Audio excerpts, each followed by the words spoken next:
예, 요한복음 11장 48절을 보면 참으로 이상한 장면이 있습니다. 오늘 여러분 집에 가셔가지고 한번 봐보십시오.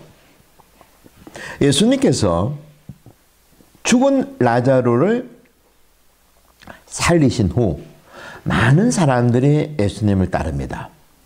뭐 당연한 말이죠. 죽은 사람을 살렸으니까. 그래서 기득권을 가진 사람들이 바리사이, 사제, 율법학자들 뭐 이런 사람들이 모여가지고 지도자들이 예수님을 죽이자고 회의를 하는 장면입니다. 그런데 여기서 우리 한국말 성경에는 이 거룩한 곳, 그러니까 예수라는 청년이 나타나서 이 거룩한 곳을 파괴시키려고 한다, 이런 뜻입니다. 그런데 영어로 보면, 영어로 된 성경을 보면 뭐라 나와 있는가 하니까 사실은 이 거룩한 곳이 애매하게 우리나라 말로는 나와 있지만은 영어로 된 성경을 보면 하느님의 성전이 아니고 우리들의 성전이라고 기록되어 있습니다. 좀 수상하죠, 그죠? 여러분, 이 초랑선악이 누구 겁니까? 하느님의 성전입니다. 그죠? 하느님의 성전이죠. 네. 그런데 영어로 된 성경을 보면 우리들의 성전을 저기 있는 저 젊은 예수라는 청년이 위협적이다, 위협을 가한다, 이런 식입니다. 우리들도 이처럼 하느님의 것과 우리의 것을 혼돈하지는 않는가? 사실 예수님이 이 세상에 오셔가지고 그 빠른 시간 내에 돌아가셨던 이유도 이것이 결정적인 이유라는 겁니다. 하느님 그조차도 우리는 착각해가지고 자르면서 나의 것이라고 합니다.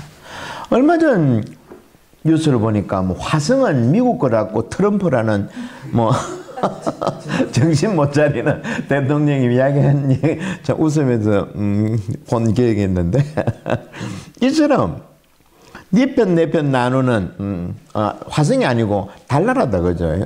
달이 자기 것이라고 이렇게 네 편 내 편 나누는 행위가 이 시대뿐만 아니고 중국의 선불교에서도 똑같이 있었습니다. 남전 선사와 그의 제자인 조조 스님에 대한 이야기인데 당시 그 절에 고양이 한 마리가 있었는데 동서 양쪽 절의 대중들이, 여기서 말하는 대중들은 스님들입니다. 수백 명 되는 스님들. 이 스님들이 이 고양이가 자기네 것이라고 틈만 나면 싸우는 겁니다. 그 당시에는 또 그 스님들이 그런 문제 가지고 시끄러웠던 것입니다. 고양이에게 과연 불승이 있는가, 불심이 있는가, 이런 문제로 하도 동서 이 양쪽 절의 대중들이 스님들이 싸워가지고 하루는 제일 큰 스님인 남전 스님이 온 절의 스님들을 모아놓고 고양이와 칼을 가져오너라 라고 명령했습니다. 이 장면은 성경에 나오는 솔로몬의 심판하고 비슷하죠. 가짜 엄마 진짜 엄마가 칼을 가지고 자르겠다고 하는 거. 남전 큰 스님이 칼과 고양이를 지켜들고 이렇게 말합니다. 이 고양이 때문에 날마다 싸움이 생기니 오늘은 내가 이 고양이를 두고 한마디 바른 말을 하는 자가 우리 중에 있다면 살려두겠으나 바로 말을 하는 자가 없다면 단칼에 두동강을 내버리겠다. 큰 스님이 세 번이나 거듭해서 묻습니다. 아무도 제대로 말하는 자가 없었습니다. 그러자 남전 선사가 미리 말한 대로 고양이를 큰 칼로 두동강을 내버렸습니다. 그리고 당신 방으로 들어가 버렸죠.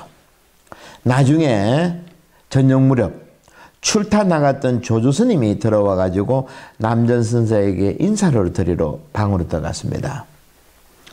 그러자 남전 선사도 마음이 아주 불편했던지 자기 제자에게, 수제자에게 낮에 있었던 일을 말하면서 그대 같으면 어떻게 했겠느냐. 그러자 이 조조 스님이 즉시 자기가 신고 왔던 신발을 머리에 쓰고는 아무 말 없이 나가버렸습니다. 이 선사가, 큰 스님이 이 모습을 보고 혀를 차면서 너가 있었다면 오늘 고양이가 안 죽었을 텐데 하면서 혼잣말을 했다는 겁니다. 살생을 최대 금기로 알고 있던 불가에서 죄 없는 고양이를 사람들이 그렇게 많이 모인 중에 단칼로 두동강 내버린 사건은 어떻게 보면 사랑과 용서를 가르치시던 예수님께서 성전에서 채찍을 휘두르시고 환전상의 판을 엎은 것하고 어떻습니까? 똑같은 사건이죠. 그죠? 고양이 목을 베어버린 것은 거기에 모여있는 선임들의 목숨을 베어버린 것하고 같습니다. 겉으로는 살아있지만 싸우는 선임들이 실상 죽은 것하고 다름없다는 거죠. 예수님께서도 성전 정화 사건은 거기 하느님을 경배하러 온 제사 지내로 성전 정길례 사건에 성전 축제에 참여한 그 많은 사람들을 엎어버린 것하고 다름없다는 거죠. 예수님이나 그리고 이 남전선사의 가르침의 참된 의미는 우리가 알고 있었던 이 생각들, 이것을 거꾸로 뒤집으라는 겁니다. 왜 발에 싣는 집신을 머리에 썼는가? 생각을 바꾸라는 거죠. 자기가 진리라고 생각했던 이것을 고집하지 말라는 겁니다. 이것이 이 이야기죠. 핵심이죠. 이런 모습이 복음의 다른 곳에서도 똑같은 장면이 있습니다. 마르코 복음 9장을 보면 그들은 가파로움에 이르렀다.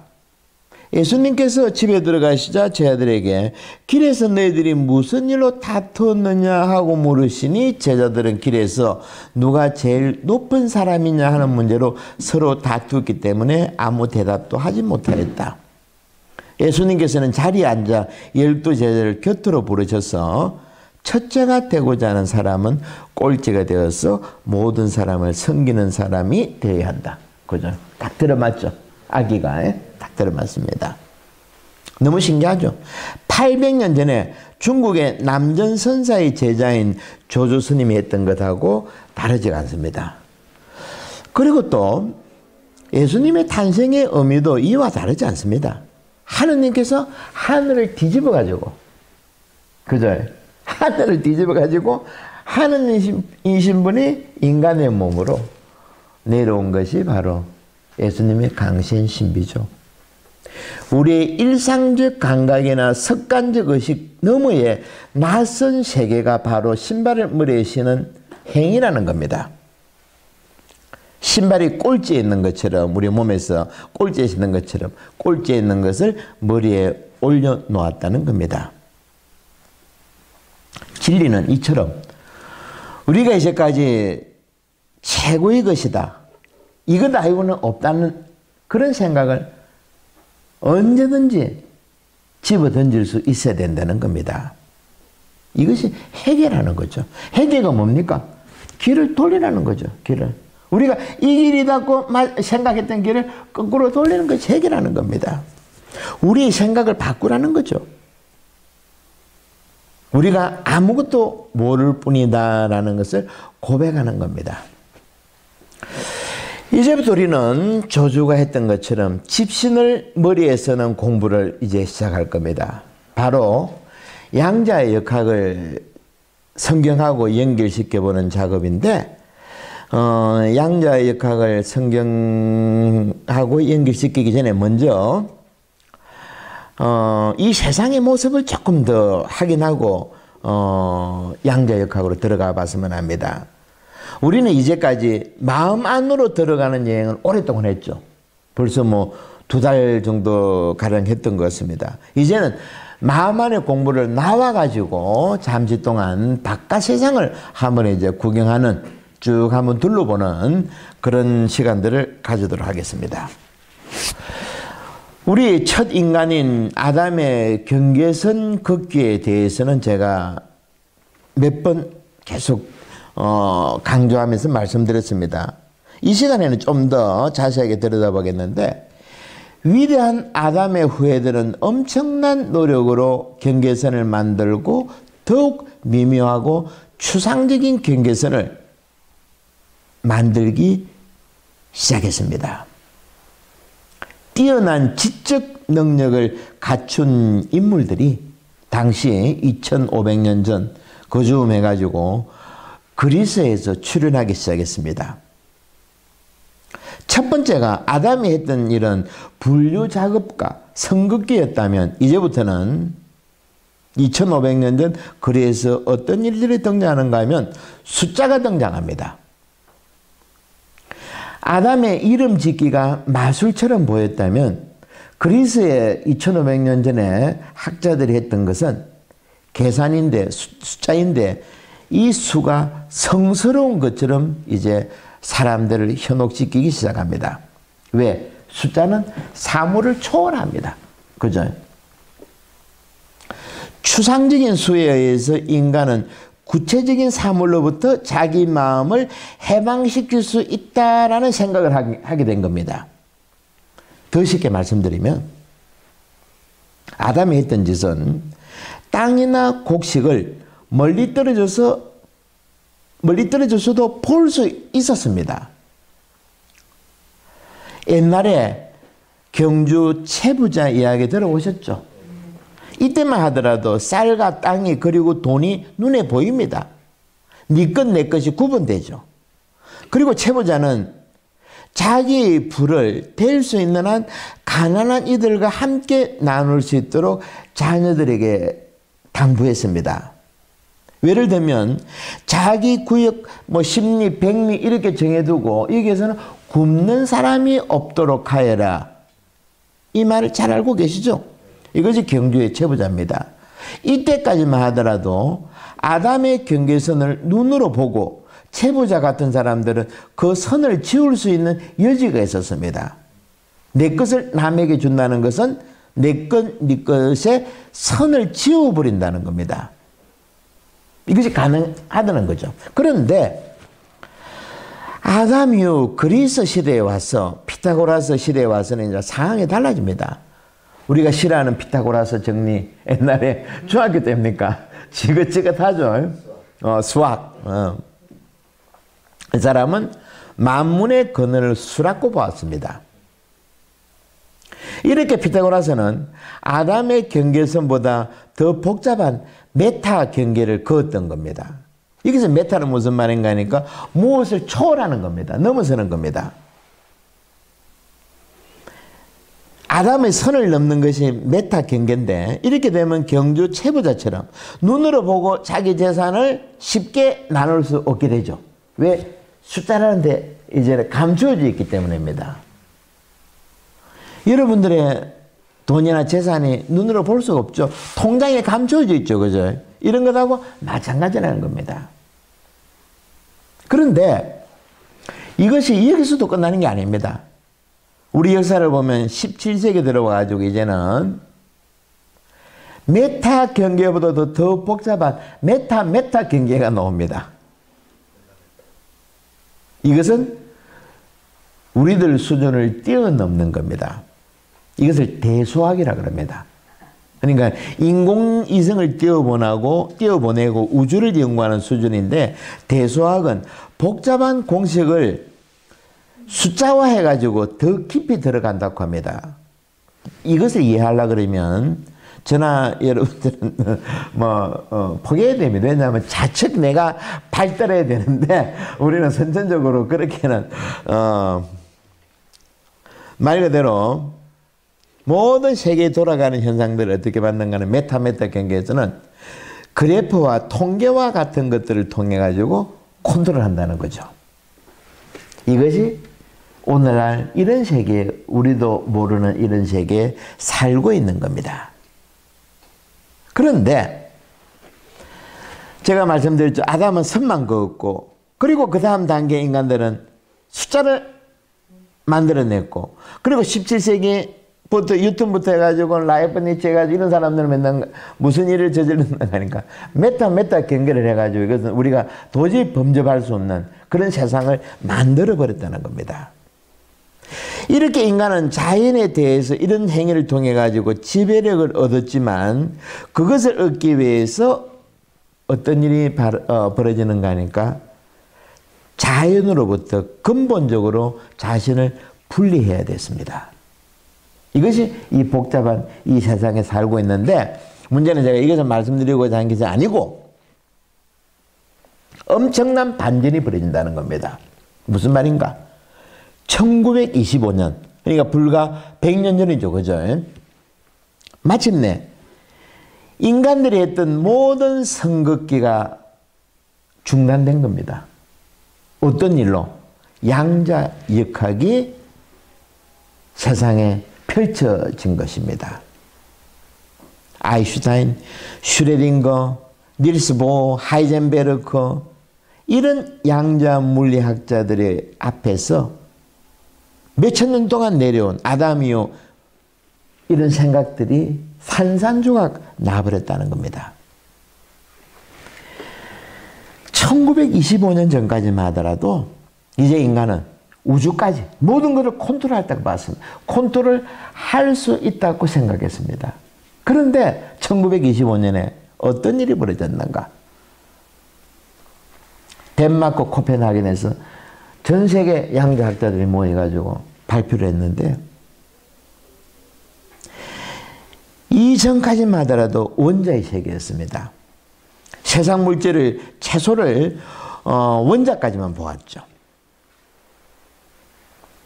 그런데 양자학자들이 발견한 것은 아무것도 없다는 겁니다. 인간들이 착각했다는 겁니다. 수천 년 동안을. 그러면 여러분 어떻습니까? 세상을 바라보는 이런 과학도 철학도 모든 것이 잘못되었다는 주장 앞에서 어떻게 해야 되겠습니까? 성경에 대한 해석이 달라져야 되겠죠. 그렇지 않습니까? 이건 아주 중요한 문제입니다. 이것을 지금 여러분들과 제가 말 그대로 진짜 초보자도 이런 부분에 대해서는 한번 이제 모험을 시작하는 겁니다. 다시 말씀드려가지고 이 세계는 고대의 피타고라스와 유클리드, 아리스토텔레스, 기하학을 거쳐가지고 뉴턴의 물리학까지 왔는데 이런 행위들은 어떤 건가 하니까 마치 두부 자르듯이 정확했습니다. 아까 숫자 이야기했죠. 한치의 뭐 텀도 없습니다. 그래서 인간이 이제는 다 이제 세상을 우주를 다 우리 손 안에 넣을 수 있었는데 좀 전에 말씀드린 것처럼 양자 물리학이 등장해 가지고 산산조각 났다는 겁니다.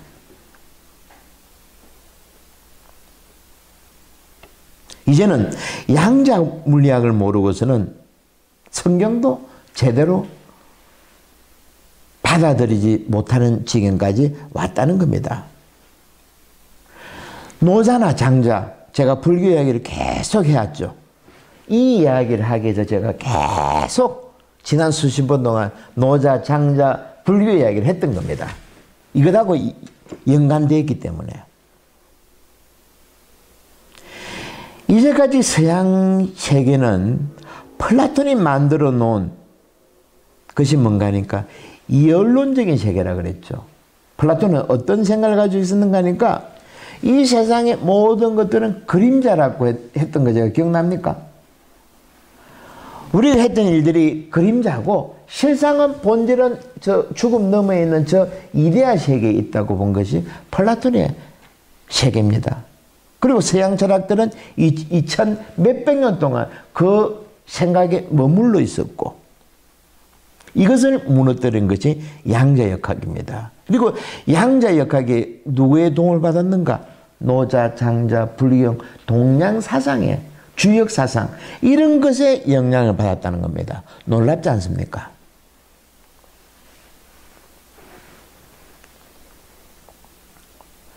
이제까지 뉴턴 물리학은 서양의 이언론은 과학은 우주를 서로 분리된 사물들이 맹목적으로 부딪히고 충돌하면서 마치 당구군처럼 움직이는 하나의 거대한 당구대처럼 보았다는 겁니다.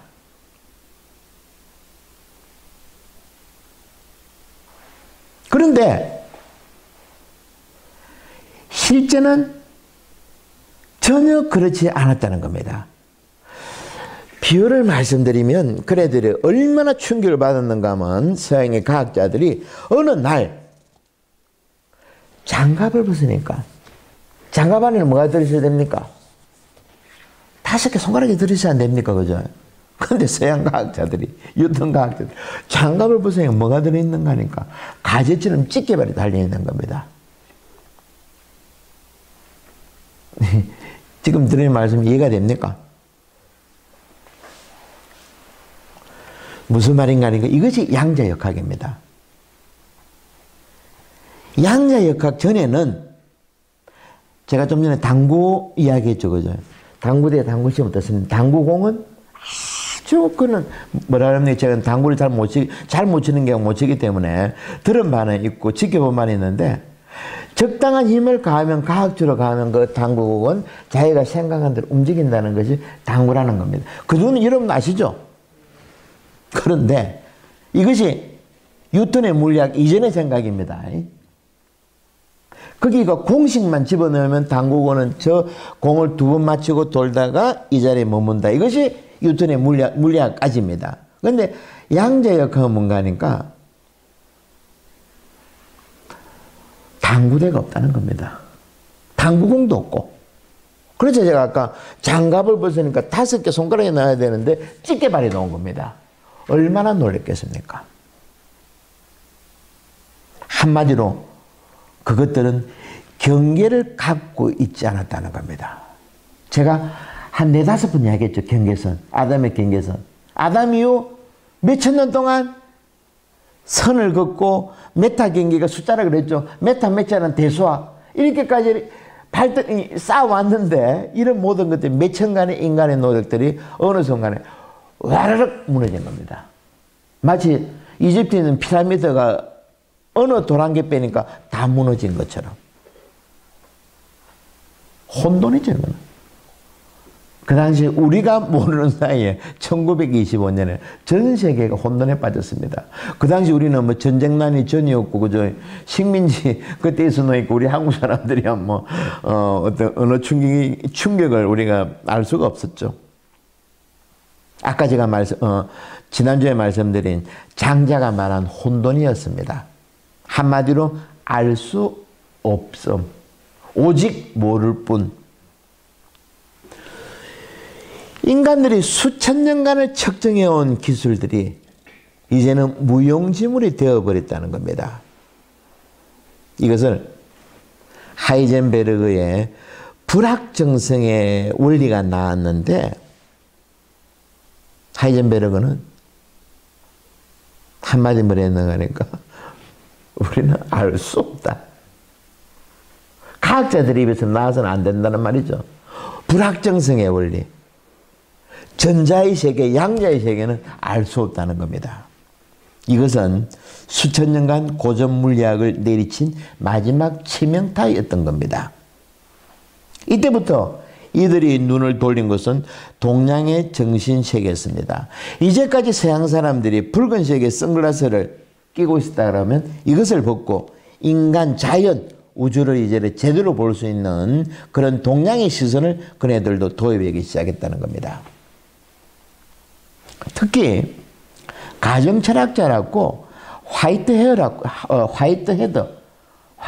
그러면 하얀 머리 화이트헤드 대머리인지 아니면 뭐 머리가 하였는지 모르겠지만 대단한 사람인데 이 사람이 뭘 했는가 하니까 이 세계를 천이무봉의 우주라는 말까지 이제 하기 시작했다는 겁니다. 우리가 지난 시간에 공부했죠. 천이무봉. 천이무봉이 뭐랬습니까? 선녀의 옷은 재봉선이 없다. 이렇게 하나로 되어 있다는 거. 이 대단한 학자가 이런 말까지, 동량에 나온 이 천이무봉이라는 동량설화에 나오는 이런 말까지도 이제 이야기했다는 거죠. 이제 그네들도, 서양 사람들도 이 세계를 희미하게 감지하는 데 성공했던 겁니다. 이 세계야말로 무경계의 영토이자 아담이 치명적인 경계선을 걷기 이전의 세계, 제가 아까 말씀드린 나는 자연인이다 하는 그 세계로 이제 인간들이 시선을 돌렸다는 겁니다. 양자 역학 들어가니까 머리가 찌끈찌끈하죠. 오늘은 여기까지 하고 다음 시간에 또 한번 연결해 보면서 양자 역학이 얼마나 재미있고 얼마나 신비하고 얼마나 성경적이고 또 얼마나 예수님의 그 영적 세계에 우리가 이제 온몸을 던질 수 있는 어떤 그런 매개체가 되는지를 같이 한번 공부하는 시간을 갖도록 하겠습니다.